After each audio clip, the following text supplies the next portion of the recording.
Hi everyone, welcome back. Today we've got another session that is triggered by real life experience. I say this because I believe that it is important for every one of us to be able to relate to something, because when it's relatable, it becomes achievable. That's what I feel anyway. So I was listening to a song today. This song I later found out was originally Whitney Austin was the one that made it famous. So we've got One Moment in Time. And the person I was listening to it from was Lucy Thomas, a new British singer that is making making headline at the moment, as in hitting the high notes at the moment. Really incredible singer. Um, this is not an advert for Lucy in any way, shape, or form. If that's to you, the sort of music, then by all means, do feel free to check her out. But the point I was trying to make here today is listening to that song, One Moment in Time, just got me thinking. The lyrics are powerful, they're heart tugging. It just made me think about every single one of us where we've had times in our lives where we feel as though, is that ever going to happen? Is our time ever going to come? And you kind of wish, and I mean really wish, that you could have that one moment. That could have been you today, because you've had such a difficult day at work. It could have been you because maybe things just haven't quite gone right, and you've got home absolutely exhausted, absolutely deflated, absolutely feeling absolutely unheard.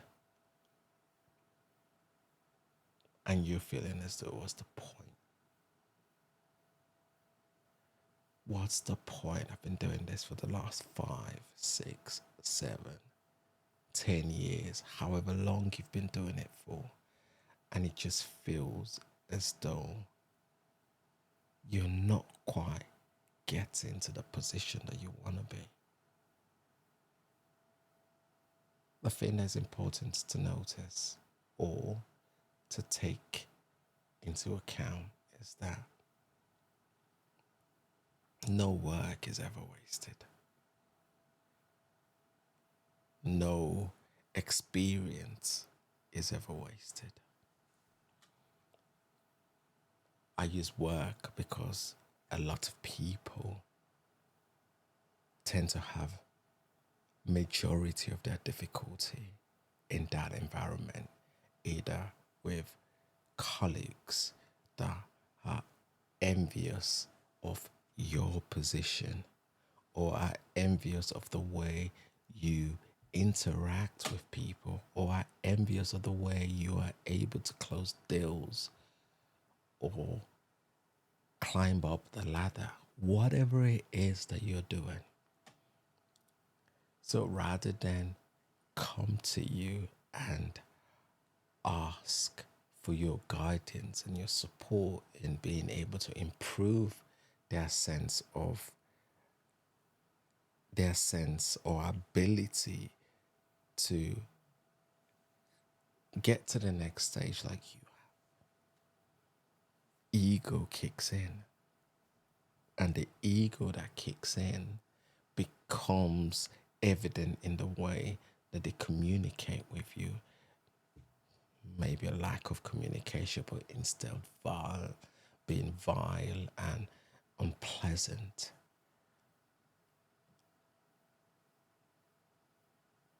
The thing there is, whilst you're the one experiencing all of this, it is important to see and note that a lot of it is not always about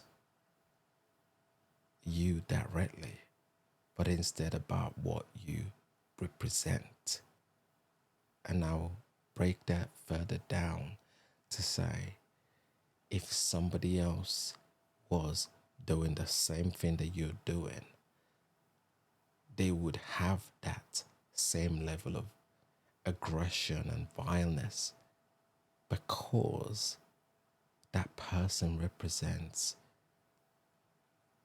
an uncomfortable part inside of them, a reflection of what they would like to be but haven't quite got there.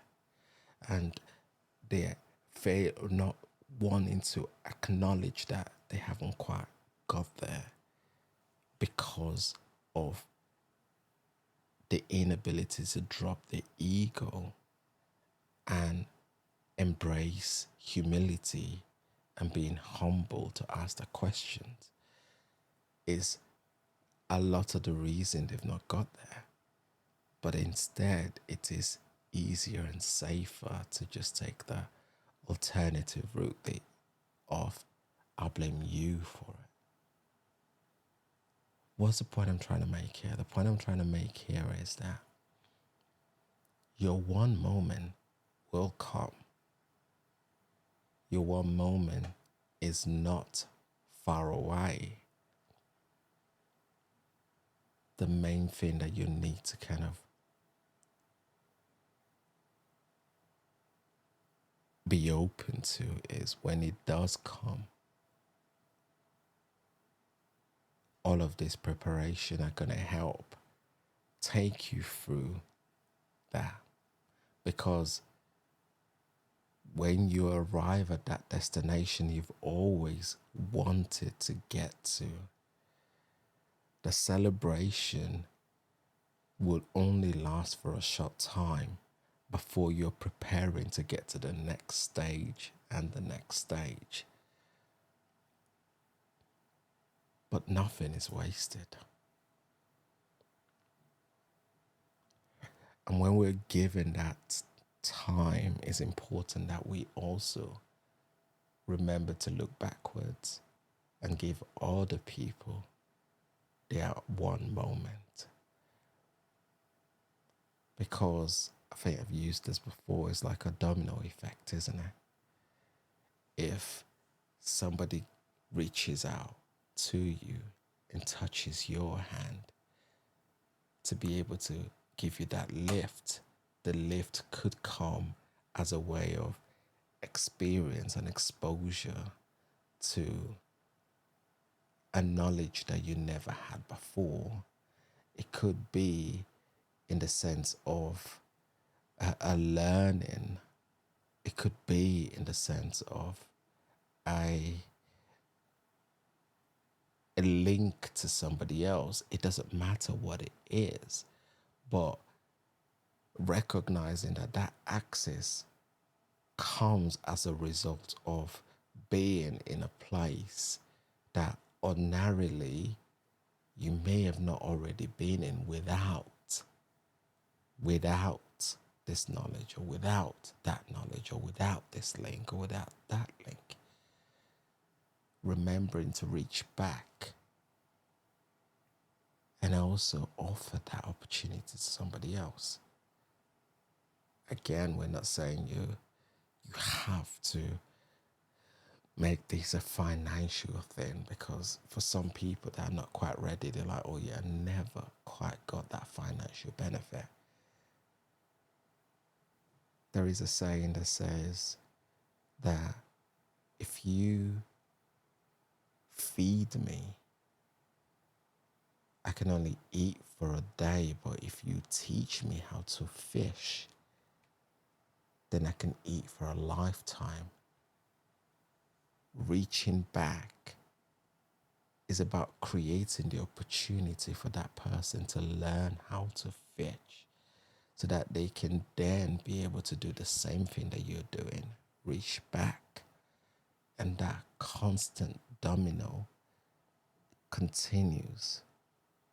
Our one moment in time is always around the corner. We're just sometimes not ready, quite ready yet. Because when you get to the next stage, you might need that resilience that you've been building up of being able to deal with unpleasant people. Are you looking to start your own business where you are going to be interacting with people of all creeds and kinds and nature? If that's the case, you're definitely going to come across somebody like that person that you've been working with. And when that happens, have you built that resilience to be able to just realize that the difficulty this person is faced with is not about me, it's not about you, but instead is about something else. And sometimes we just need to have a conversation, or maybe not. If they're not ready for it, then we should let them be. So as you rest this evening, whatever it is that you've gone through today, it's important that we sit with that. Let's sit with it. What is it that made it difficult? And what is it that we could have done to change that? It is okay to be frustrated. It is okay to be angry, and it is okay to not have had the answers. We don't all have the answers. Sometimes we get angry, and sometimes we are frustrated because as humans, when we feel attacked, nobody wants to feel like that. It becomes uncomfortable, and it becomes one, you're backed to a corner where you're faced with two options. Either you fight back or you run away. And for some people, the flight option is not an option because they don't want to come across as looking weak, when in actual sense it isn't necessarily weakness, but instead about strength. Say you fight back. Say you give them as good as they gave you by shouting back. Yes, for that moment you might feel good. Then what? And there are times where you need to stand up for yourself. I'm not saying that there isn't. But there are times where being able to just absorb that a little bit and go, what was it really all about? You asked me to complete a task. I've completed the task. Okay. You asked me to complete within this time scale. I've completed the task within the time scale. Okay. You asked me to submit it within or to a certain person. I've submitted it to that person. Or maybe you were a couple of minutes late. Okay. To a certain extent, we can take responsibility where there is something to do with us. We can take responsibility for that, surely. We can say, yes, it's a couple of minutes late. But if it wasn't a couple of minutes late, would they still have been able to do that? Is it possible that that couple of minutes they needed that to do something else? Sometimes we have a role to play in these things. Sometimes we can hold ourselves accountable, but sometimes the other person doesn't necessarily know why you're a couple of minutes late and might need, or a couple of hours late, or whatever it is, might need a rationale for that. And that's still okay, because put yourself in their shoes for a moment. You set yourself an agenda for the day, and for one reason or the next, you have struggled to meet that because one of the dominoes haven't quite moved, which then means that the rest of it are stuck. The line, the system is not flowing. So sometimes we might just sit back and go, okay, I messed up here. This is what happened. Maybe next time I could do a little bit better by planning or pre-warning the person to let them know that there's going to be a delay and why that's going to happen. Again, it is possible that there was nothing you could have done. And it's about sitting with that and going, if there's nothing I could have done to help that situation at that point in time, then there's nothing I can do right now as I lay in bed to change that, because it's gone. But what do we do when we're faced with that in the future? And how can we avoid that? Do we need to find out if that guy or that woman or that person's okay? And if that was us, would we like somebody to check up on us to see if we are okay? Sometimes it's the things that we overlook because we are so caught up on the chaos that was created. That person was looking when the drama was going on. That person was looking when the drama was going on.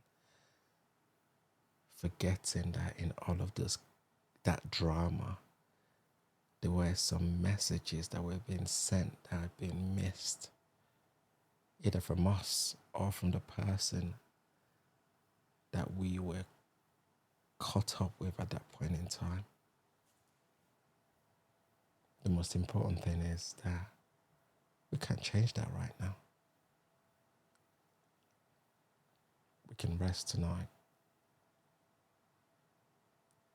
knowing that we've done the best that we could have done for today. And tomorrow is another day. Tomorrow is another day with new opportunities, new avenues to improve things. Worrying about what we cannot change this minute puts us at a disadvantage when it comes to being recharged for what we can change when we're given the opportunity again tomorrow. For today, it is about just listening to that sound of silence, clearing our minds of everything that is not important right this minute, at this precise moment. What is it that's important to you? Picturing those. And then just taking off for the night as we hear the sound either of sand or of the sea or of music or probably just reading a book. Until next time, you sleep tight now. It has been Kings.